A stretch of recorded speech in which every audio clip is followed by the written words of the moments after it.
Diálogos de Virupa, el podcast para mentes insatisfechas.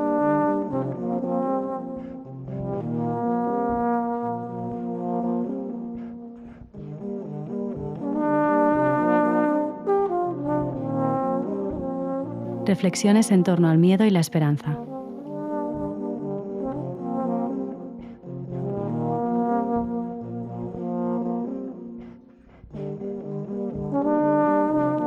Hola a todas, ¿qué tal estáis? Espero que bien, donde sea y cuando sea que os encuentre este podcast.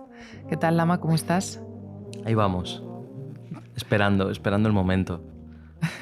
Por si algunas os incorporáis de nuevo, voy a decir que en este podcast nos encontramos normalmente Lama Norbu, que eres tú, y yo, Gloria Cajigal.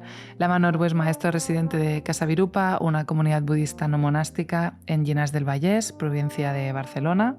Yo soy Gloria Cajigal, miembro cofundadora del proyecto. Y este es nuestro podcast, el de Casa Virupa, uno más de los miles de millones que hay. Y nada, aquí lo que intentamos es traer el Dharma a la calle. Venga, dilo ya, hazlo ya, que sea rápido. Vale. Eso es Pues hablando de la calle, durísimo. Hablando de la calle, para el tema de hoy voy a hacer una confesión. Hará 2 semanas, más o menos, desde la publicación de este episodio, un tranquilo domingo de primavera, estábame yo haciendo mis cosas en Casa Virupa cuando abrí mi cuenta de Instagram y una amiga me había enviado una foto diciendo: tus manifestaciones fueron escuchadas, atendidas y próximamente realizadas. Y la foto en cuestión era ni más ni menos que de la cuenta del Estadio Olímpico de Barcelona, en la que aparecían 2 sillas blancas de plástico, las típicas donde te tomas un calipo en verano cerca de la piscina y que se han convertido en un objeto icónico desde que Bad Bunny usó estas 2 sillas para su portada de su último álbum. ¿Quién es? Debí tirar más fotos. ¿Quién es Bad Bunny? Espera, lo sabes perfectamente. Que no te guste es otra cosa, ¿no? Pero ¿qué pasó con esto, con esta foto? Que aparecieron en el Estadio de Barcelona, de Madrid, por todo el mundo. Pues que las fans de Benito Antonio Martínez Ocasio, también conocido como Conejo Malo o Bad Bunny, después de años de espera, teníamos respuesta a nuestros rezos. Sí, así es, Lama. Bad Bunny va a venir a Europa en 2026 y va a hacer no solo un concierto, sino muchos conciertos. Y yo pues me puse muy contenta, como sabéis bien, porque aquí también se escucha reggaetón. Sí, se escucha reggaetón, pero, o sea, ¿por qué dedicar los 3 primeros minutos de este podcast a porque hablar ahora de lo verás, Bad Bunny? porque voy a contar un poco el proceso y esto tiene que ver con el tema de hoy, que va a ser en relación al miedo y la esperanza. Pero yo empecé a pensar... O sea, ¿no? tú sabes que para los siglos se va a quedar este podcast. Es decir, alguien que de golpe se tope con nuestro podcast o le hablen de nuestro podcast dentro de 20, 25 años y diga, justo necesito explorar el miedo o la esperanza, necesito entrar en estas emociones tan primitivas y a ver qué explicaciones tiene esta gente. Lo primero que se va a encontrar son con 3 minutos y medio de como introducción sobre Bad Bunny. O sea, sí, lo que voy a hacer en parte es ocupar espacio con una filia en gran parte irracional y poco fundamentada. Es verdad, es lo que voy a hacer. Bueno, pero está bien, Benito nos gusta también en parte. Es que, ¿ves? Es el mejor maestro budista. Vale, entonces... Benito madura también. No, Benito, ha ido madurando. Benito madura un poco más rápido. Mucho. Ya está.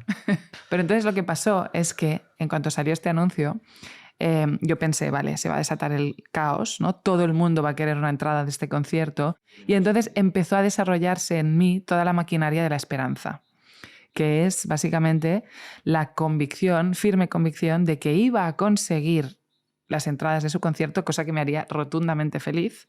Y a la vez, ¿no?, se manifestaba esta imposibilidad en mi mente de que no pasara algo que yo quería, ¿no? y que era, pues, o sea, que no conseguir entradas. Entonces, efectivamente, el jueves 8 de mayo salen las entradas a la venta y yo estaba ahí entre cientos de miles de personas en una cola virtual, por suerte, esperando a conseguir las entradas. Y de hecho no sopesé hasta esa misma mañana que no iba a conseguir una entrada. Así es el mecanismo del miedo a la esperanza, ¿no? Entonces, por supuesto, ni yo ni mis amigos conseguimos entradas para ese día, pero había la posibilidad de que al día siguiente las consiguiéramos. Y entonces ahí volvió a activarse, o empezó a activarse ahí sí, la maquinaria, la otra, la del miedo, que en realidad siempre van de la mano, ¿no? Que era el temor o la angustia de que no pasara lo que yo proyectaba que me haría feliz, de que no pasara el hecho de conseguir entradas y eventualmente ir al concierto.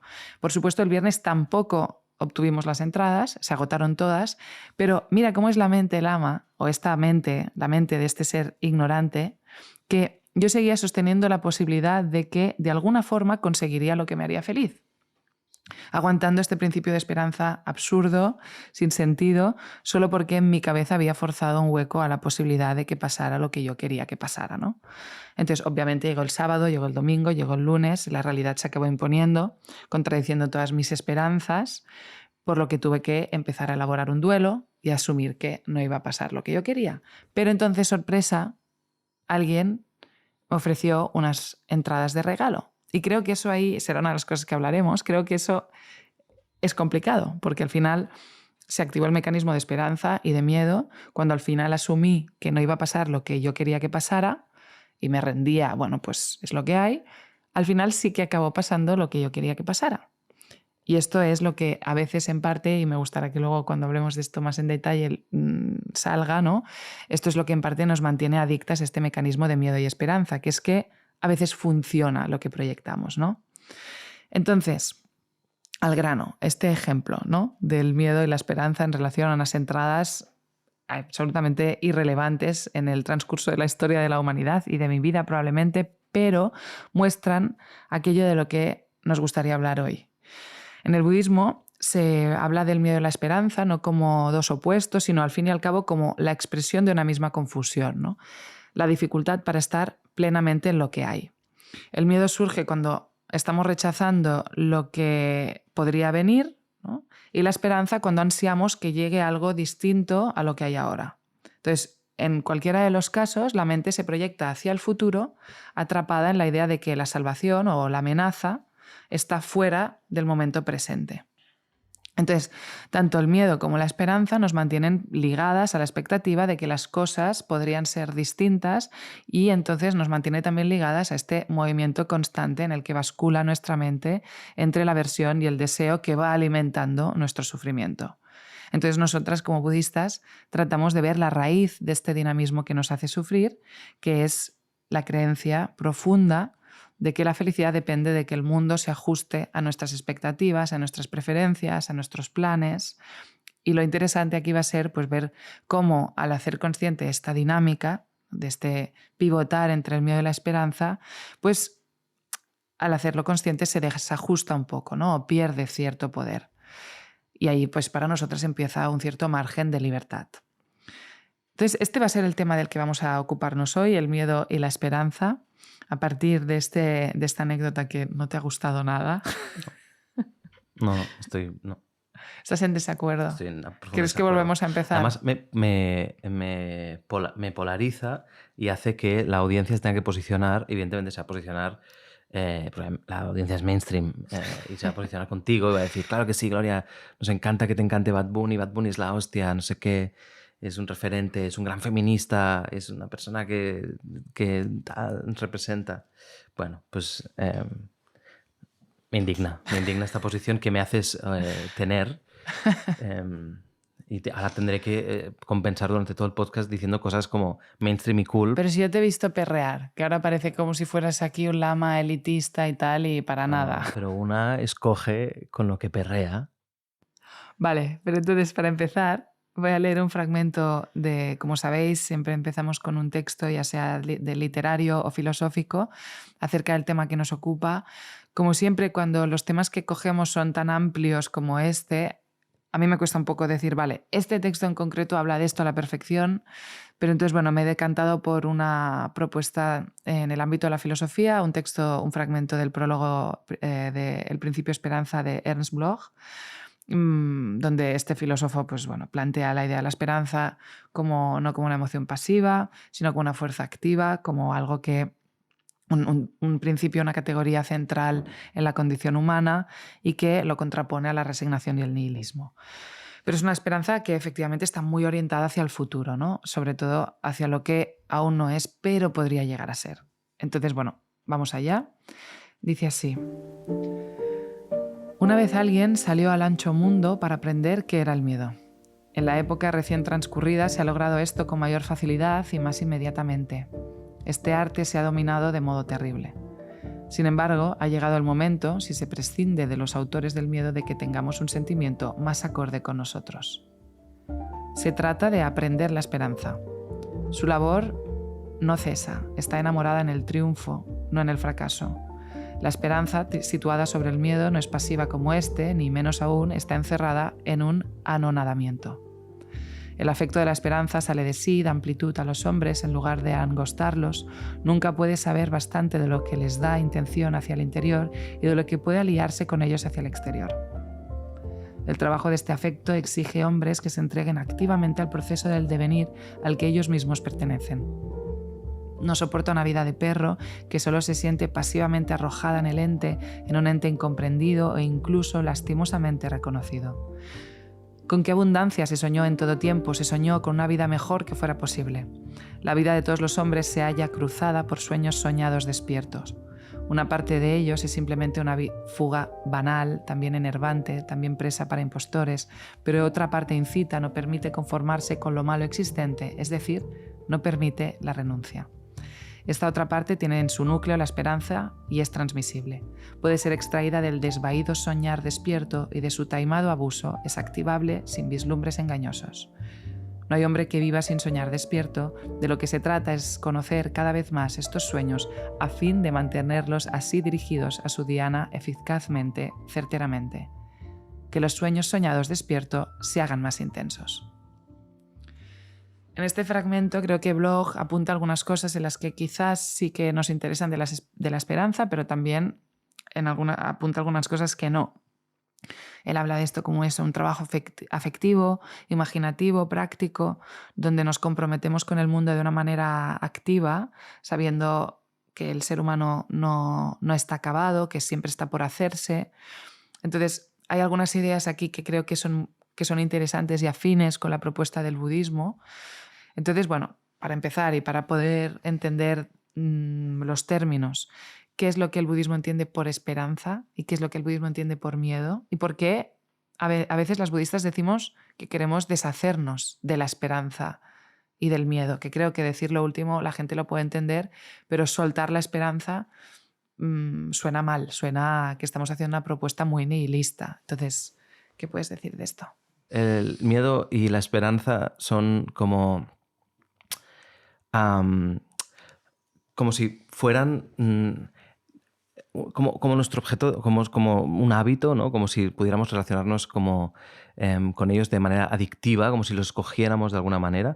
Y ahí, ya que me preguntas qué es lo que cómo define el budismo la esperanza y el miedo, tenemos que irnos a algo que es un poquito previo a la abolición, diría. O sea, no es tanto una elección, no estamos escogiendo miedo o esperanza, sino que es como una reacción muy, muy primitiva que evidentemente a medida que podemos trabajar nuestra capacidad introspectiva podemos acotar, ¿no? Atinar un poquito más y ver más en pequeño, ¿no?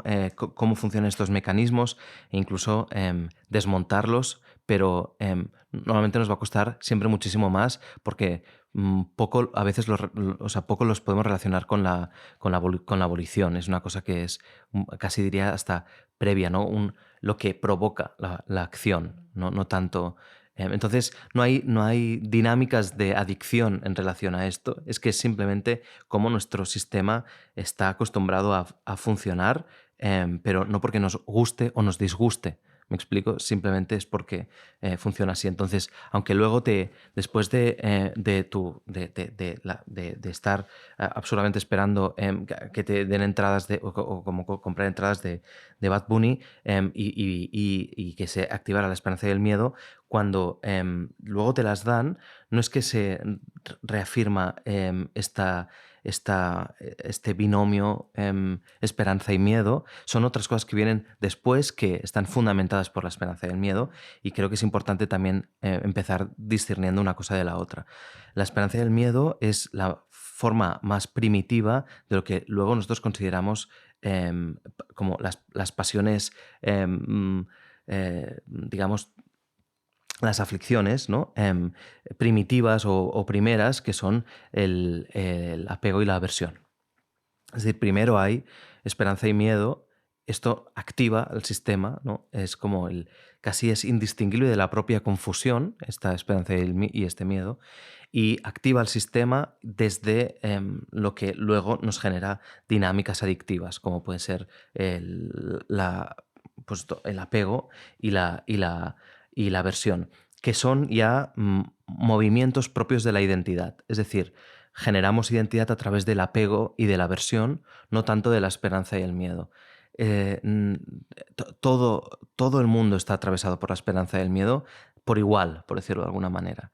Luego, depende de cómo se gestiona el apego y la aversión que surgen de ese fundamento, vamos cincelando nuestra personalidad y nuestra identidad, haciéndonos más, por ejemplo, pues esperanzadas o miedosas, pero en realidad es una manera de explicar cómo tenemos más apegos a nuestras proyecciones o tenemos más, sufrimos más por por aquello que no sucede como a nosotros nos gustaría. Tendiríamos más a explicarlo en términos de pues un carácter que vive de manera más contrariada, ¿no? O sea, que continuamente está como alimentando la tensión de que no esté sucediendo lo que desearía que sucediera o que está sucediendo lo que no desea que suceda, ¿no? Entonces esto va alimentando un carácter que sí que genera entonces más set de este tipo de mecanismos de querer proyectar todo el rato que pasen las cosas y rebelarse cuando no pasan las que uno querría. Entonces, creo que es importante distinguirlo, aunque diríamos, bueno, podríamos estar hablando más de esta parte como un poco más manejable, más observable, que es cuando nosotros pues, estamos continuamente proyectándole a la vida una historia que no es y luego lidiando con ese desencaje. Y ya hemos hablado de esto en algunas ocasiones y podríamos estar hablando más de esta parte, pero si propones miedo y esperanza, tenemos que ir a un lugar que se nos escapa un poco de la conciencia, digamos, ¿no? La capacidad introspectiva más superficial. Tenemos que ir un poquito más allá, tenemos que ver qué le pasa a nuestro sistema de manera mucho más cruda y desnuda y por qué ante como dice, por ejemplo, Trungpa Rinpoche, ¿no? Ante esta confusión fundamental, ¿no? De no asumir ni aceptar toda la potencia de nuestra mente, toda la espaciosidad de nuestra mente, toda la claridad de nuestra mente, al no poder asumir lo que somos o lo que es la realidad, de golpe generamos una separación entre nosotras y lo otro para así definir de manera un poquito más tranquila, de manera un poquito más manejable, ¿no? Nuestra existencia. Y en ese gesto es donde estamos generando el primer gesto de esperanza y de miedo, ¿no? Esperanza en términos muy fundamentales como querer existir, o sea, la esperanza de intentar generar existencia y el miedo de perdernos ¿no? en una especie de no existencia. Entonces, el primer gesto esperanzado es el gesto de querer existir y todo surge de intentar definir y reafirmar y corroborar esa existencia. Y el miedo es a perdernos en una posible no existencia, como si eso fuera posible de alguna manera, ¿no? Pero nuestro sistema está aterrado por de manera muy primitiva, muy fundamental, por esa posibilidad. Entonces, de ahí surge nuestra identidad, ¿no? Y de ahí surge el mecanismo que nos va a atravesar, dice en los textos, incluso hasta el último momento, hasta antes de despertar, porque vamos a estar continuamente moviéndonos en estos términos de ganancia y de pérdida, ¿no? De acumulación y de pérdida, o de placer y de dolor. O sea, este tipo de dualismos se nutren del primer gran dualismo, que es la separación entre nosotras y la otra, o sujeto y objeto, esperanza y miedo. Lo que nos va a reforzar, lo que nos acompaña y suma a nuestra idea de bienestar y de felicidad, en contraposición a lo que nos hace poner en peligro esa construcción de felicidad o de bienestar, y asumiendo que continuamente esa dualidad va a ser una imposición a la realidad. La realidad no se moverá nunca en esos términos. La experiencia, digamos, más cruda o libre de nuestra intervención no se mueve en términos de, digamos, benéfico o no benéfico, bueno o malo, feliz o no feliz, sino que somos nosotras que viviremos a partir de ese gesto, ese desdoblamiento, ese primer gesto dualista. Vamos a vivir la realidad imponiendo estas categorías, ¿no? Siempre polarizadas. Y todo se va a cocer como al ritmo de esperanza y miedo. Pero entonces, vale, podríamos decir, yo no sé mucho de psicoanálisis, pero pensaba en esta cosa de Freud, del principio tanático, el principio de muerte y el principio de vida, en el que hay incluso como una cierta... O sea, el principio de vida sería pues el pulso este, ¿no? El querer reproducirse, el sobrevivir, Sí. ¿no? Que está bastante claro que hay un gesto ansioso Sí. del organismo a perseverar su existencia. Efectivamente. Luego el principio tanático tiene que ver con la destrucción, pero a veces también incluso creo con la autodestrucción. O sea, con que nos gusten cosas, que nos interesen cosas, ¿no? O que tengamos actitudes, ¿no? O patrones autodestructivos. No sé si en este caso en el budismo creo que sí, también un poco con este afán de buscar algunas referencias con las que podamos entrar en diálogo, o que igual a algunas oyentes les resuenen familiares. O sea, hay algo del miedo, ¿no? Que nos rige. O sea, puede ser una tendencia autoboicoteadora, ¿no? En los términos de los que a veces hablamos, como cuando, pues eso, al final nos lo estamos poniendo difícil constantemente para ser felices. ¿Hay algo ahí de ese miedo o dirías, no, bueno, esto no tiene nada que ver? O sea, lo que se podría observar es que evidentemente que forma parte del lenguaje dualista, pero, digamos, tan solo es eso. Es decir, Eros y Thanatos no es como una clave con la que entender el mundo desde el punto de vista del budismo. O sea, es una clave para entender cómo funcionamos, que igual que esperanza y miedo. La propuesta que hace esta tradición contemplativa es que hay que trascender esa dualidad.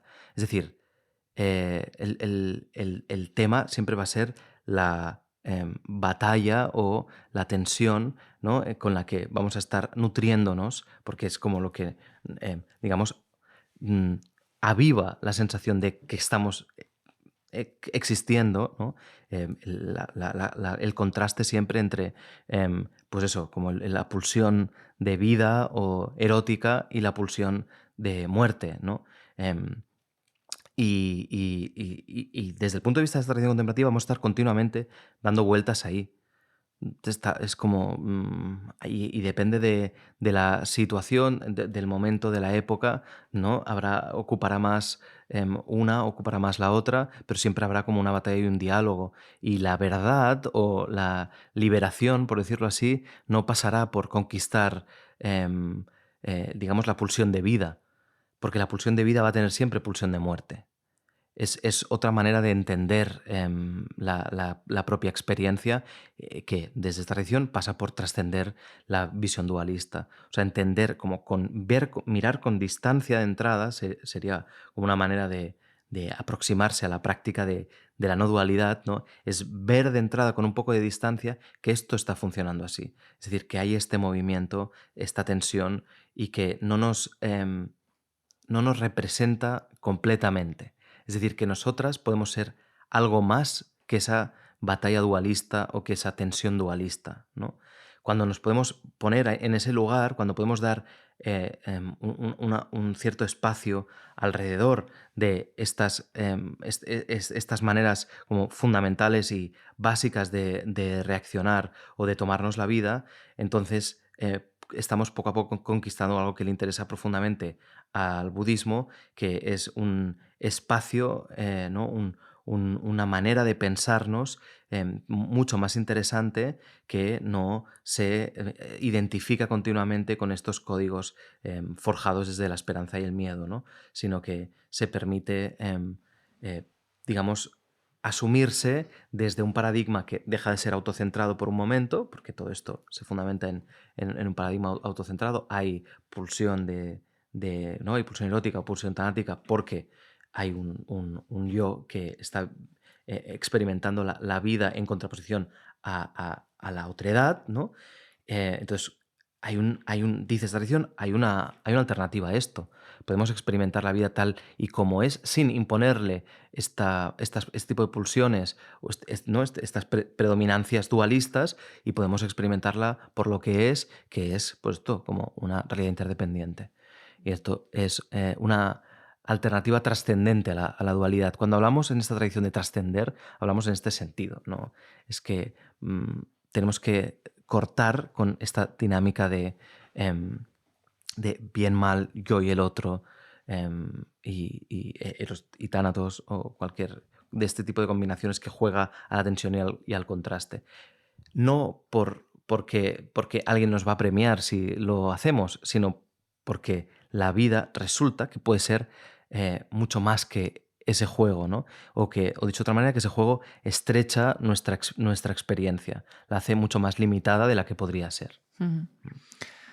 ¿Podrías poner, estaba pensando que igual puede ser útil, ¿podrías poner algún ejemplo de cómo opera este mecanismo en relación a la práctica o al camino? Un poco, que esto es algo que suele hacer mucho Trungpa Rinpoche, habla mucho en estos términos, y para mí tú sabes leer muy bien y sigues muy bien el testigo de Trungpa Rinpoche. Como una practicante que, no sé, que lleva como un año, estoy pensando en nuestras practicantes, ¿no? De los cursos de meditación, pues llevan un año haciendo sus cursos con nosotras, una vez a la semana. ¿De qué manera, en relación con su camino, se activa el miedo a la esperanza? Está activa desde el primer momento. O sea, de hecho, hay camino de entrada porque hay esperanza. Uh-huh. Hay voluntad de cambio basada en esa esperanza. Uh-huh.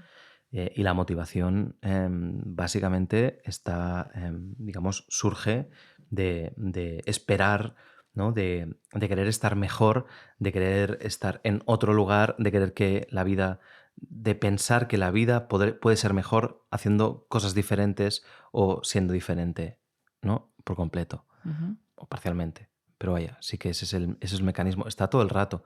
Entonces, ahí tenemos pues una posible paradoja, depende de cómo se entienda, que es que el budismo pretende trascender esta dualidad, pero a la vez el budismo se construye con base en esta dualidad, ¿no? ¿Por qué? Porque no hay otra. Es el código que conocemos, El ¿no? lenguaje solo se puede dar en términos dualistas. O sea, no hay cualquier elemento conceptual va a ser siempre, va a jugar siempre al dualismo. Entonces, en el momento en el que estamos conceptualizando algo, ya está dentro, ya se pervierte dentro de esta lógica ¿no?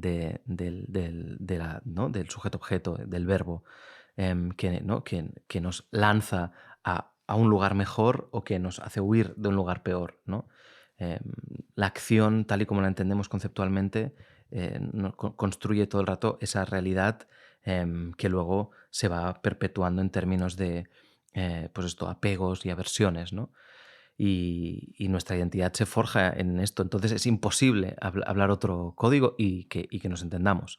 Por tanto, el Buda en su momento habló en estos términos porque es lo que nuestro sistema entiende. Lo bonito de esta tradición es que utilizamos estos términos casi, diría, como una especie de... O sea, porque uno, no hay otra, pero dos, de manera muy hábil, el Buda habla en estos términos recordándonos o anunciándonos desde el principio, oye, pero todo esto servirá en última instancia para deshacernos de estos propios códigos. Necesitamos utilizar este lenguaje, como es lo que estamos diciendo nosotros ahora, ¿no? Necesitamos utilizar este lenguaje, pero esto no es la liberación, ¿no? El lenguaje o el Dharma no es el Dharma del que se habla o el Dharma que se intenta practicar, no es la liberación, ¿no? La liberación digamos, habita un espacio que no es conceptual. Habita un espacio que, habita un espacio que es aquí y ahora, es decir, que nuestra mente aquí y ahora tiene esta dimensión no conceptual, por lo tanto no es un espacio otro, es un espacio aquí, pero no es tal y como lo estamos experimentando ahora, ¿no? Sino no es siendo esclavas de esta lógica dualista, sino es utilizando esta lógica dualista, es poniéndola al servicio de nuestro propósito pues plenamente sabio y plenamente compasivo y no pues siendo esclavas de una lógica dualista que va reforzando el paradigma autocentrado, ¿no? Y por tanto que cada vez intenta hacer las cosas en unos términos de felicidad y de bienestar que son muy, muy, muy estrechos, que siempre salen mal porque son siempre una imposición falaz a la experiencia de la realidad, ¿no? Entonces, la idea de esta tradición contemplativa es asumir que tenemos que hablar de esto en estos términos de, oye, vamos a empezar a meditar, vamos a empezar a escuchar enseñanzas, vamos a empezar a cambiar nuestra mente porque ahora mismo hay mucha incompetencia y tal, pero a la mínima que se puede en esta tradición ya se está diciendo, pero oye, ten en cuenta que tu mente es fundamentalmente buena y fundamentalmente sabia. Lo que pasa es que, digamos, estás pasando una mala racha, ¿no? Y no eres capaz de reconocer esa bondad y esa sabiduría fundamental. Pero que no la reconozcas no significa que esté ahí.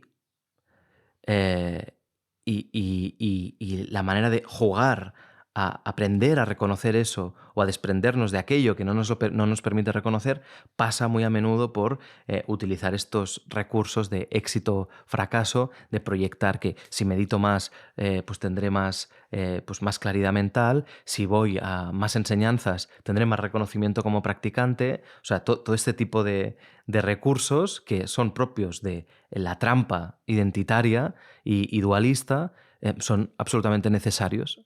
Lo que hay un momento que como practicante, si todo va bien, ya no dependes tanto de las consecuencias de este tipo de dinámicas, sino que eres más capaz de tener las riendas y no dejarte llevar por estas dinámicas. Entonces hay una cierta paz que, digamos, de no depender de estos vaivenes y de esta proyección de la felicidad más allá del presente, una cierta paz que solo se conquista en presente, o cuando podemos habitar el presente tranquilamente, sin tener todo el rato que estar mejor en otro lugar o en otro momento, que es conquistable cuando pues eso, entendemos que la mente en realidad está mucho mejor de lo que nos pensábamos tal y como está.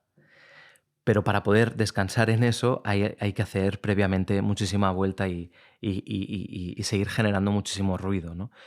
Lo que pasa es que por eso el Dharma es tan maravilloso, o sea, le hacemos tantas alabanzas al Dharma porque es y hay tanta valentía, como si dijéramos, en estos modos hábiles, porque es como meterse en una dinámica para poder de alguna manera sabotearla, ¿no?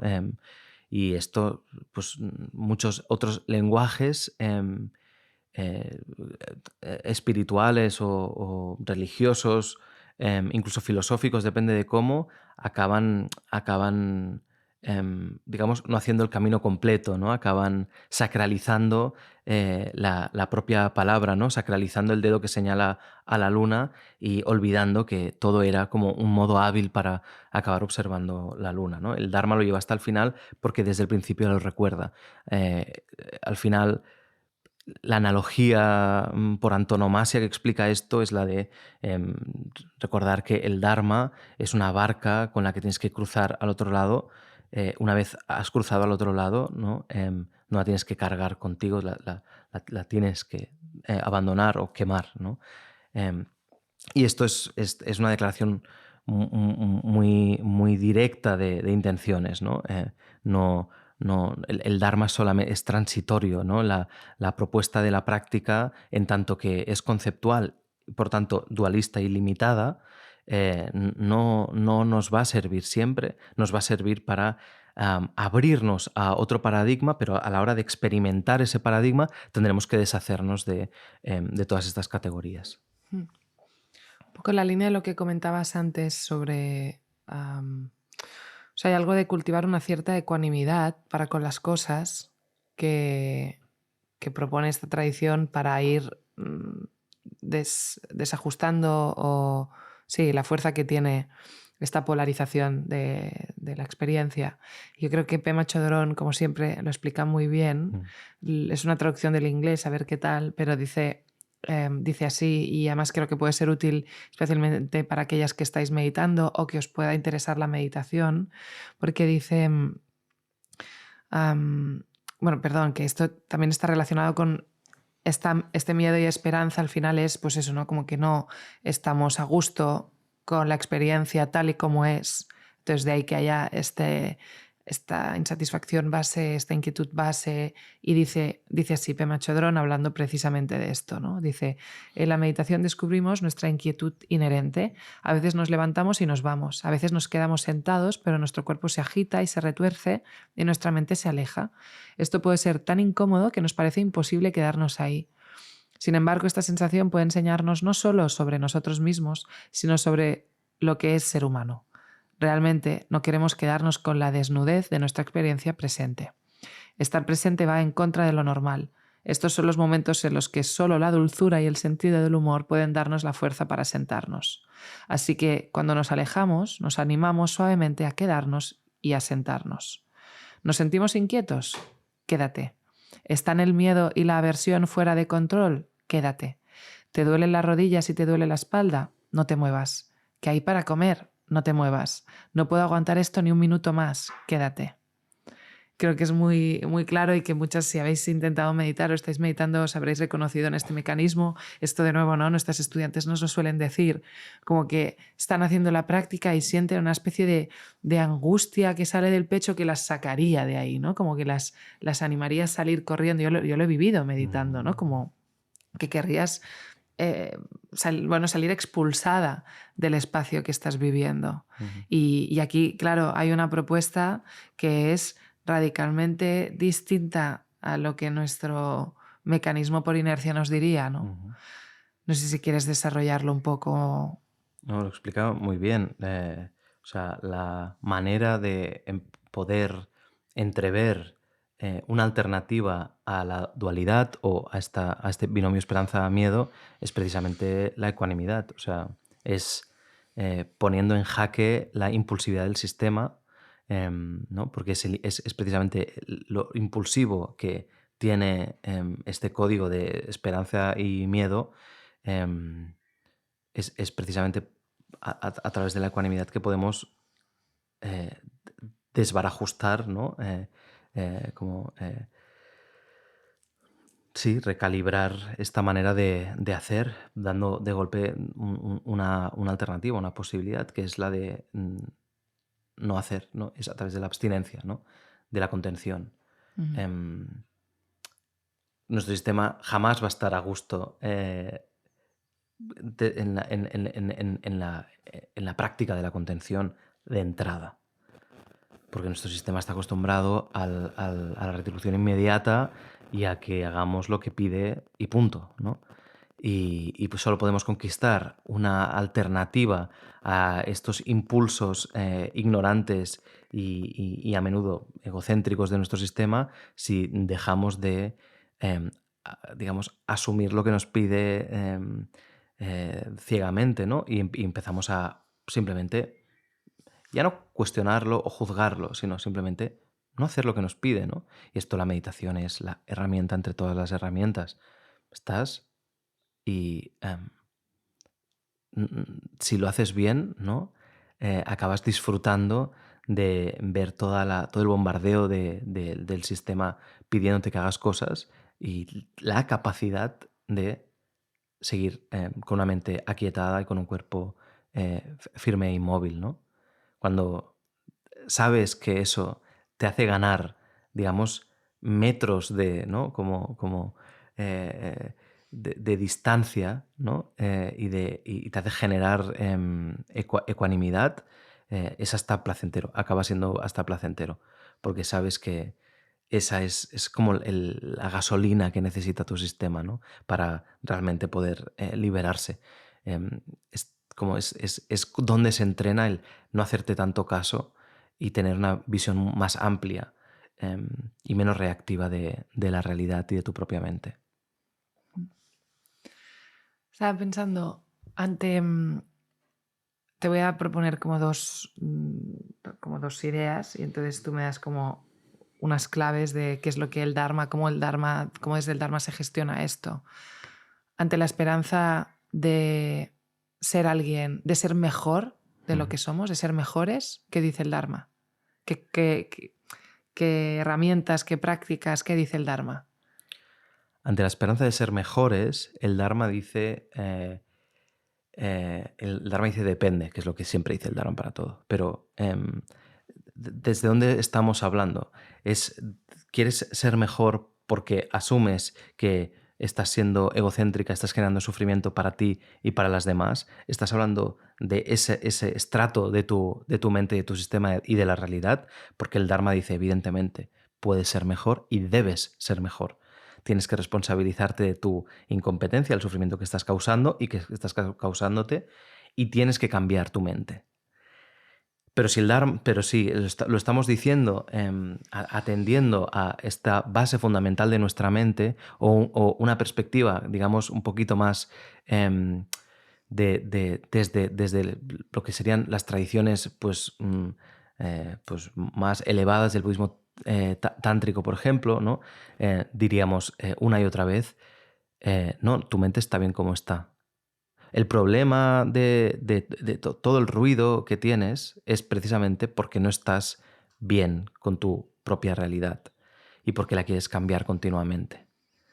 Entonces, esto que podría parecer una paradoja no lo es, y ahí es donde hace tantísima falta guía y método, ¿no? O sea, alguien que te sepa ayudar y te diga, ahora necesitas estar más en modo entrenarme y cambiar cosas, y ahora estás más en modo relájate y disfruta, ¿no?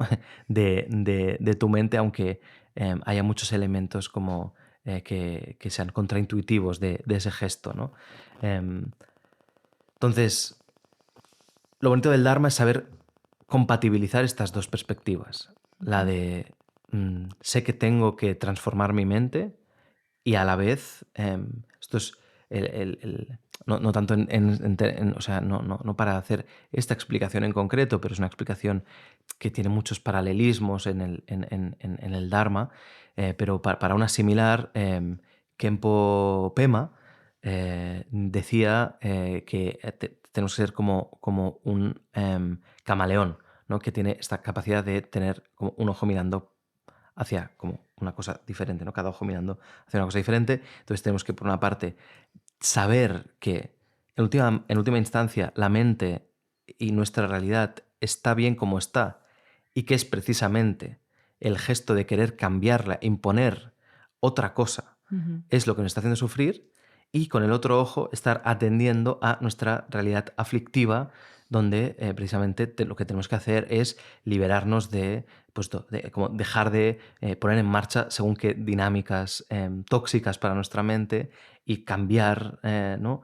Nuestra manera de hacer para que sea cada vez más generosa y más amable, ¿no? O sea, es como que es saber adecuar estos dos principios aparentemente antagónicos, pero que cuando se practica no lo son, ¿no? En una razón quizás un poquito más poética y vemos que no son tan antagónicos y que al contrario son necesariamente compatibles y complementarios. Si no haces una cosa no puedes relajarte en la otra, ¿no? Si no tienes en cuenta la primera, difícilmente vas a encontrar el entusiasmo para transformar tu mente. Entonces, ese es el baile propio de la práctica. Luego lo segundo que te quería decir, y ante el miedo a no ser nadie. Claro, es exactamente desde nuestro punto de vista el mismo miedo que el de ser un zapato. Tú puedes gestionar el miedo a las cosas irracionales que proyecte tu mente, pero quizás ese miedo desaparece cuando simplemente descansas en lo que es y en lo que hay. El problema de querer ser alguien como algo que no es, sino algo que querrías ser, va a ser que vas a estar persiguiendo todo el rato una zanahoria o vas a estar persiguiendo siempre como ¿no? tu propia cola, va a ser algo totalmente extravagante e innecesario, ¿no? En cambio, ¿y si miras lo que hay? Porque cuando descubras lo que hay ya no vas a tener miedo nunca más. Porque una vez entiendes y descansas en lo que es, no tienes que perseguir nada. Esto lo dices porque uno descubre que lo que somos siempre es en relación, ¿no? Entonces que no podemos no ser nadie en una realidad interdependiente. Es insultante, es como decir que no hay experiencia o que no... Pero si ahora mismo estoy aquí, te estoy escuchando, eso es innegable, ¿no? Lo que tenemos que entender bien qué es esta experiencia. Porque hasta ahora lo que hacemos es inventarla, como rápidamente querer generar algo que no es, ¿no? Pero que querríamos que fuera, ¿no? Entonces tenemos que tener un poquito más de agallas y saber descansar ¿no? en lo que en realidad está siendo este momento, esta conversación, por ejemplo, o este momento de contemplación o de reflexión, ¿no? Yo lo hago a menudo cuando tengo que gestionar sandeces como tú, pues ocupando 8 minutos de nuestro estimado podcast para explicar que eres la persona perfecta porque te gusta también Bad Bunny, o una manera de justificar que no está tan mal en tu vida en comunidad, digamos, encajas en la sociedad a pesar de todo porque te gusta Bad Bunny. Muy bien. Esto creo que da esperanza, da mucha esperanza. A mí me da esperanza ver que puedo gestionarlo, que es en realidad lo que os recomendaría siempre que escogieras como fuente de bienestar y de autoestima, que es la propia capacidad de gestionar las cosas. Yo te agradezco mucho que pongas a menudo a prueba esta... Qué súper pique, ¿eh? Esto ha sido un pique tanto. mayúsculo, no era para tanto. Es todo performático, Gloria. Bueno. Entonces, sí que me gustaría un poco para ir encarando el final y en la línea de tratar de ver cómo esto se traslada a un plano un poco más colectivo. Nosotras que seguimos la vía del Bodhisattva, Bodhisattva de nuevo es aquella figura en el budismo que se ha comprometido a liberarse para liberar a todos los seres del sufrimiento, pues nosotras siguiendo este camino estamos, como acabo de decir, comprometidas con aliviar el sufrimiento de todos los seres. Entonces, eso no descansa en una cierta esperanza, esperar que el mundo de alguna forma es transformable, que se puede cambiar, pero a la vez nosotras como budistas sabemos que ahí fuera el mundo nunca va a cambiar, ¿no? Pero ¿cómo sostenemos esto? ¿Cómo sostenemos el ánimo sabiendo que el mundo nunca va a cambiar ahí fuera? Pero a la vez estamos comprometidas con aliviar el sufrimiento de los seres y a nosotras nos da urticaria esta cosa, este bypass espiritual, ¿no? De no, como todo está en tu mente, el sufrimiento de las demás en realidad no existe. Bueno, ¿cómo se hace esto? Este es el ejemplo más bonito que tiene nuestra tradición de que ha entendido cosas y que está intentando hacerte ver la luna y no hace no confunde medio con objetivo o estrategia con objetivo. Entiende el Dharma como un punto de llegada y no como un punto de partida y no como un punto de llegada, ¿no? Fíjate que el objetivo más importante de esta tradición contemplativa es liberar a todos los seres. Entonces, asumiendo que nuestro sistema funciona en términos de éxito y de fracaso, de esperanza y de miedo, nos pone como éxito último, la liberación de todos los seres. Y normalmente se añade que son infinitos. Infinitos como el espacio. Lo que está haciendo nuestra tradición aquí es plantear que nuestro objetivo es directamente imposible. Nos va a movilizar un sistema que se dinamiza en términos de éxito y de fracaso, nos va a movilizar a intentarlo una y otra vez, a perfeccionar algunas habilidades de nuestra mente, a desvelar ¿no? algunos defectos o algunas tachas de nuestra mente, siempre manteniéndonos en continuo movimiento hacia ese objetivo imposible. Entonces, esta cuestión que de golpe provoca como una realidad que en términos de realización podría parecer asintótica, lo es en términos conceptuales. Es decir, es una manera como exquisita y súper elegante de decir, ya que te vas a mover en estos términos egocéntricos, al menos proponte este objetivo, que es liberar a todos los seres.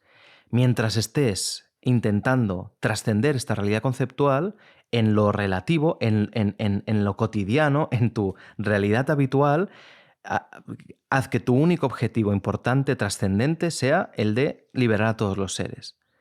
Porque de esta manera vas a estar, educando a tu sistema a estar haciendo cosas no por retribución inmediata, no por tener éxitos de manera controlada, sino aunque en el idioma de buscar el éxito, en el lenguaje de buscar el éxito, igualmente en algo que es casi imposible, ¿no? Entonces, en esa especie de paradoja o en esa especie de contrariedad que le va a suscitar a tu sistema pretender algo que es imposible, vas a estar mucho más abierta y porosa a esta realidad no conceptual a la que te tienes que rendir en algún momento. ¿Me explico? Entonces, es la mejor fórmula posible que entiende esta realidad, esta tradición, que es la de ponerse como objetivo algo que va a desplazar los propósitos egocéntricos, porque el objetivo va a ser beneficiar a las demás, o sea, va a ser en términos altruistas,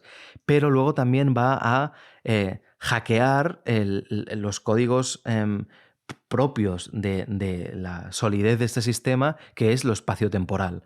Es decir, vamos a estar continuamente trabajando para algo que no va a suceder jamás del todo aquí ni en una realidad temporal manejable, ¿no? Porque son infinitos seres que tenemos que liberar. Entonces vamos a estar continuamente abriéndonos, ¿no? Buscando algo que se nos va a escapar continuamente. Y en esa apertura de la mente es donde nosotras entendemos que podemos, cuando hacemos según qué prácticas, descubrir de verdad cuál es el potencial pues completamente despierto de nuestro sistema.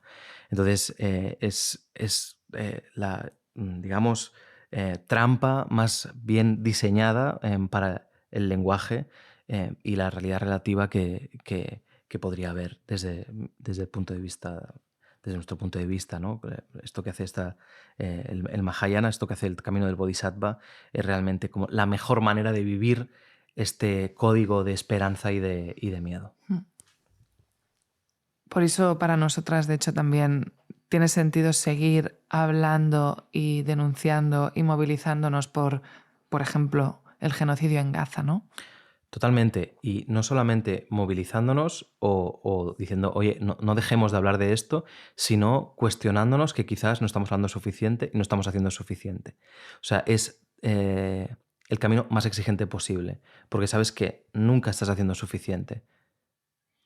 Pero la base, digamos, la visión que sustenta esa exigencia permite que no te vayas quemando en el proceso. Porque lo que hace un sistema sin revisión, sin atención y sin herramientas contemplativas es exigirse Y luego, ante la exigencia, quemarse. Porque cuando vemos que no podemos conseguir aliviar el sufrimiento del mundo, o que nos pueden otras cosas, o que de golpe pues, ¿no? hay otras preocupaciones, ¿no? Entonces se tensiona el sistema, no se acepta a sí mismo y entonces se disocia, ¿no? Y quiere no ver o bien las propias faltas o bien el sufrimiento en el mundo, ¿no? Entonces, lo que propone esta tradición es precisamente asume que va a ser imposible esta tarea, pero que no por imposible tenemos que encarnarla, batallarla, perseguirla tanto como podamos, ¿no? Tiene que ser nuestra batalla. Tenemos que estar continuamente batallando, continuamente, y tenemos que lograr la manera de no quemarnos en el proceso, de sostener la capacidad de estar ahí, de estar aliviando el sufrimiento a las demás, o de entender las maneras en las que podemos hacer cada una, ¿no? Tiene que entender y descubrir la suya, sin cansarnos. Ese gesto es el que, digamos, de alguna manera propone o provee esta tradición contemplativa, porque te permite tener una relación con tu mente y con la realidad justa, ¿no? No exagerada, correcta, ¿no? Cuando lo que nos cansa, lo hemos dicho algunas veces, es precisamente el sesgo y la proyección, ¿no? De cómo tendrían que ser las cosas. Entonces, como tenemos una relación con la realidad más precisa, ¿no? Con lo que somos, sin exageraciones, sin sobredramatizarlo, precisamente nos permitimos ser mucho más constantes en la batalla, ¿no? Y ver nuestras faltas. No tiene por qué significar estar siempre acertando en lo que hacemos, ¿no? O sea, nuestra pretensión es acabar haciéndolo, pero es asumir de manera muchísimo más elegante nuestros errores para seguir batallando, no sobreidentificándonos ni con los errores ni con los aparentes éxitos, ¿no? Entonces, sí que la propuesta es tener toda la exigencia ahí encima de la mesa, pero luego teniendo las herramientas para poder gestionar toda esa exigencia de manera casi liviana, agradable y con humor, como decía Pema Chodron. Bueno, creo que para cerrar, y en la línea de todo esto que estábamos comentando ahora, tiene sentido compartir con vosotras un fragmento de una entrevista a José Mujica, Pepe Mujica, que fue presidente de Uruguay y falleció esta misma semana en la que estamos grabando el podcast. Creo que es un referente político y yo diría que incluso también espiritual para nosotras. Humano. Sí. Sí, sí.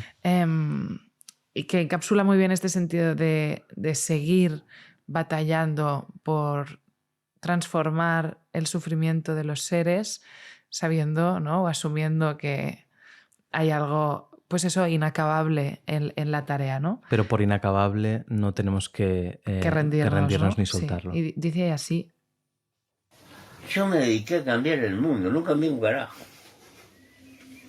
pero estuve entretenido. He pasado muy entretenido y he generado muchos amigos y muchos aliados en esa locura de cambiar el mundo para mejorarlo. Y le di un sentido a mi vida. Me voy a morir feliz, no por morirme, sino por dejar una barra que me supera con ventaja. Nada más. No estuve una vida al pedo. Porque no gasté mi vida solo consumiendo. Gasté soñando, peleando, luchando. Maravilloso. Sí. Pues bueno, eso es todo, queridas oyentes, pero permitidme que antes de citar nuestras referencias os explique un poco qué es lo que vamos a hacer los próximos meses. Somos malísimas haciendo promoción, nos olvidamos de estas cosas, aprovechamos... No, a Bad Bunny. Jolín, esto va a traer cola. No. Pero el lunes 16 de junio a las 7 de la tarde, hora española, tendremos unas enseñanzas con la venerable Rubina Cortin, que es un referente de práctica increíble, es súper cañera. Ella es gelupa, monja gelupa, pero su recorrido vital y como practicante realmente fascinante. Se ha metido en todos los berenjenales, en la militancia más extrema de los años 60, 70, y acabó encontrando el Dharma, y entonces pues es muy cruda, es muy rápida, es muy aguda, una maravilla. Entonces esto próximamente abriremos pues inscripciones para que lo podáis seguir online. También el sábado 21 de junio vamos a tener una colaboración un poco especial y haremos el próximo episodio del podcast en el Festival Rizomas, que nos han invitado, hacemos una colaboración, entonces ahí estaremos, Lama y yo, hablando. El concepto va a ser sobre lo efímero. En principio también vamos a hacer un episodio en nuestro festival de artes contemplativas, A Rite of Summer, el 12, que celebramos el 12 y 13 de julio. Es un festival de formato pequeño, de mucha calidad, en el que juntamos artistas de distintas disciplinas bajo el pretexto de reunirnos para disfrutar de la vida y de las artes desde una mirada atenta, contemplativa y gozosamente presente. Y, por último, importantísimo, del 18 al 24 de julio vamos a celebrar un retiro aquí que va a poder seguirse online para las que vivís fuera y también presencial para los que os queráis acercar aquí, que lo va a llevar Lama, sobre un texto emblemático, las 3 visiones. Es un retiro que hemos llamado el mapa de la mente, que nos va a ayudar a entender cómo, pues eso, cómo se desarrolla nuestra perspectiva de las cosas desde el paradigma, pues eso, más autocentrado, inercial, que no asume la condición impermanente de las cosas, etcétera, cómo eso podemos ir transformándolo de forma pues más lúcida y compasiva hasta pues eso, incluir a las demás en nuestra práctica y hasta eventualmente pues liberarnos de toda neurosis y gesto autocentrado. Y entonces, en cuanto a las referencias, hemos citado El principio de esperanza de Ernst Bloch, también hemos traducido un fragmento del inglés de Pema Chodron de The Places That Scare You, A Guide to Fearlessness and in Difficult Times, y una entrevista a Pepe Mujica en El País. Y Lama, y hemos citado también a Bad Bunny. Y Lama, tú, ¿qué quieres? Estaría bien que acabaras con un tema de Bad Bunny, ¿no? Como... Voy a acabar recomendando un tema de los que sí, ¿sabes? Pablo Milanés, Son de Cuba a Puerto Rico. Porque hay que recordar que al final, pues bueno, en términos de esperanza y de miedo, ¿no? La realidad como colonial de Puerto Rico es una de las tristezas de cómo fueron las diferentes revoluciones en Latinoamérica, y cómo no se pudo salvar o no se pudo... y esta amistad bonita entre las dos islas quedó de alguna manera puesta en jaque precisamente porque de golpe se vieron dos realidades sociales, ¿no? Una isla intentando experimentar con políticas alternativas a lo que se estaba viviendo en el mundo, y en otra pues simplemente pues, más de lo mismo, y con una presencia yanqui que la sigue teniendo hoy en día, que nuestro queridísimo amigo Benito denuncia en su último disco, haciendo una labor social muy útil, muy necesaria, pero que también, pues bueno, yo qué sé, escuchemos a Pablo Milanés de vez en cuando. Parece que sea como un boomer. En esto ya te digo, me has ganado, no hay nada que hacer porque no lo eres, tienes a toda la gente en el bolsillo. Yo, No. Quien sabe, sabe que no eres un boomer. Sí. Bueno, pues muchas gracias por haber traído este tema, es muy importante. Pues eso es todo, muchas gracias por escucharnos, cuidaos y cuidad mucho. Hasta pronto.